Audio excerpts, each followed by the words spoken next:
Are you frustrated with outdated property laws? You're not alone. Many residents of Chandigarh share your frustration, feeling trapped by regulations that seem to belong to a bygone era. Here's why Chandigarh's property scene is in dire need of a makeover. Despite its bustling streets and modern infrastructure, the city's property laws are stuck in the past, creating a paradox that affects everyone. Chandigarh, the city beautiful, was designed by the legendary Le Corbusier. His vision was to create a city that epitomized modernity and progress, and in many ways, he succeeded. It's a modern marvel on the surface, but beneath lies a web of archaic property laws.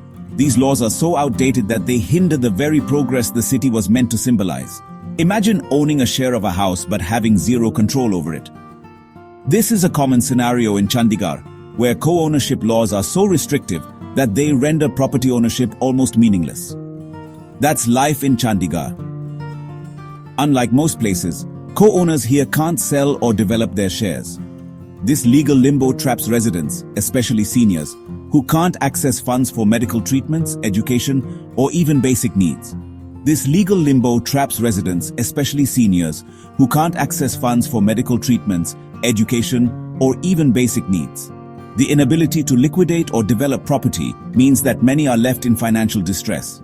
This legal limbo traps residents, especially seniors, who can't access funds for medical treatments, education, or even basic needs.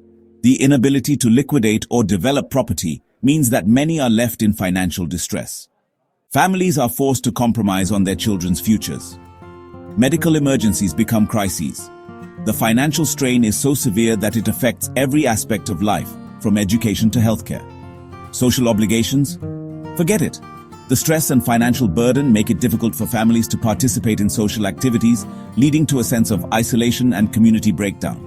But it's not just personal struggles. The impact of these outdated laws extends far beyond individual families. This issue erodes trust in the system, stalls economic growth, and traps families in financial insecurity. The economic implications are vast, affecting not just the real estate market, but the overall economic health of the city. Chandigarh's status as a union territory adds layers of bureaucracy, resulting in policy paralysis and neglect by central leadership. The bureaucratic red tape makes it nearly impossible to implement necessary reforms. So, what's the solution? How can Chandigarh break free from these chains and move towards a more progressive future?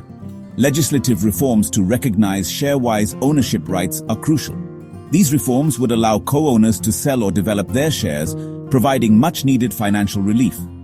Judicial intervention through public interest litigations can pressure for change. The courts can play a pivotal role in pushing for reforms that the legislative bodies have been slow to implement. Citizen advocacy, public campaigns, and holding leaders accountable are essential steps forward. The power of the people can't be underestimated in driving change. Chandigarh was designed as a symbol of modernity. It's time for its property laws to catch up. Demand action, not words. It's time for its property laws to catch up.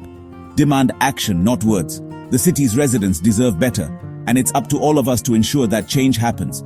Let's make Chandigarh an example of progress, not stagnation. By updating its property laws, Chandigarh can truly become the modern city it was always meant to be. The residents deserve their rights. They deserve to live in a city that reflects the ideals of its design. Anything less is simply unacceptable. It's time for Chandigarh to step into the future and leave its outdated property laws behind.